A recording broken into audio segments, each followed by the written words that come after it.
My name is Alex Merced from alexmerced.com.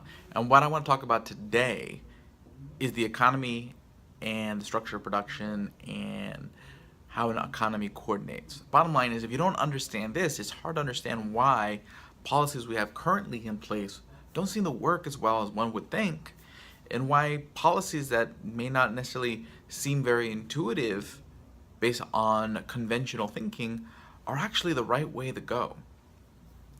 So let's break down how an economy actually grows. So the current paradigm you typically hear is that basically an economy is driven by demand, in the sense that basically people spend more, the economy is better off. And the flaw in this thinking is not understanding how the stuff we have today comes into existence. So yes, if you just imagine that there's a certain number of everything currently out there, so then the only way to make sure that everybody who's selling anything has an income today is by selling the stuff they have, meaning you need to drive people to buy that stuff, then yeah, that might be plausible. But it's not a fixed quantity. It's not a fixed quantity of bananas that exist out there, a fixed quantity of almonds, steel, coal, etc. The decisions on how much of this stuff to produce and whether to produce were oftentimes made a long time ago, a year, maybe years ago. And the choices to invest in capital to produce them, increase the ability to produce more, etc., etc., etc. All these decisions were made once upon a time. So what makes an economy grow is that those producers, those investments, accurately predict what people want in the future. So if I plant a large field of bananas, enough to grow 100 bananas, and the amount of bananas that people want is 100 bananas, then I win. I'm able to sell through my entire amount of bananas at probably the best price possible. Now, if today I ended up growing only 50 bananas when there's a desire for 100 bananas, then there'll be a shortage of bananas tomorrow. And basically people will just say there's something wrong, but really what happened is there was just a bad prediction made once upon a time. And there's nothing I can necessarily do to increase the supply of bananas today. I can plant more the next time around to increase the supply of bananas tomorrow, but again, to really accurately think about economics, you gotta not forget about time. That today is not the same thing as tomorrow. So while over time we can always make more stuff, what exists in this moment is affected by decisions that were made in the past. So you gotta understand the past. If I made 150 bananas when people only want one banana, I'm not going to be able to sell all my bananas. But it's not because there's not enough demand, it's because I made too many. So it's a supply issue because of, again, bad predictions on the supply demanded once upon a time.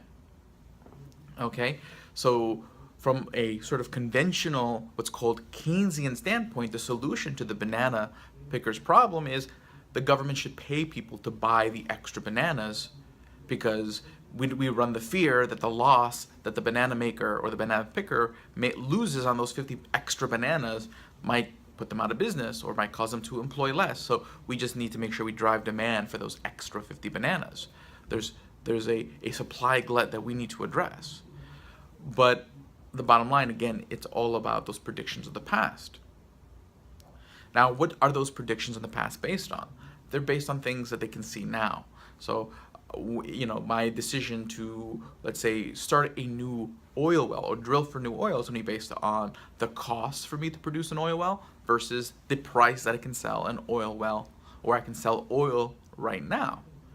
And now, again, the accuracy of these factors, the factors that the price of oil accurately reflects the demand for oil, and that these costs are basically not the cost of the actual capital to build that oil, meaning the machinery, the labor, etc., isn't too high, then maybe I'll make that decision as an appetizing investment. But that goes for any good. Why would I plant cherries over almonds? What's the price versus the cost to produce?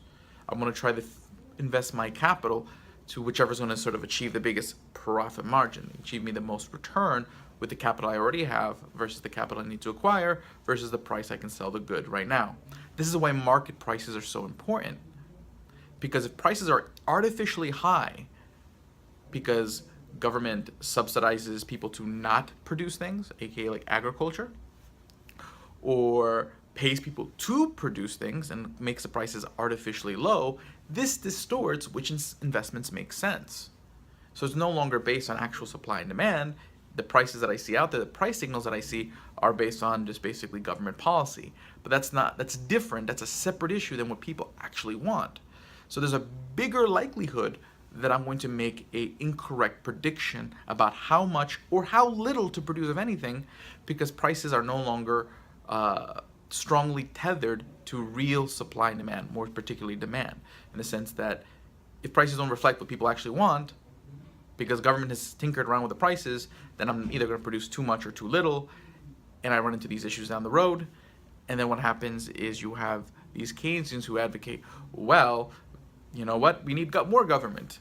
Government needs to go in there and pay people to buy all the extra stuff. But the only reason the extra stuff exists is because government distorted the signals that allowed them to make those future predictions. It's not that everyone always makes accurate predictions or that they ever make perfectly accurate predictions. But if your signals are good, you'll make better predictions more of the time, and that's when an economy grows. And an economy shrinks when you have more bad predictions more of the time. And predictions are just going to be as good as the information you have to predict them. Your experiences on top of the prices in the world around you, which oftentimes government distorts quite a bit. My name is Alex Merced from alexmerced.com. Have a great day and enjoy.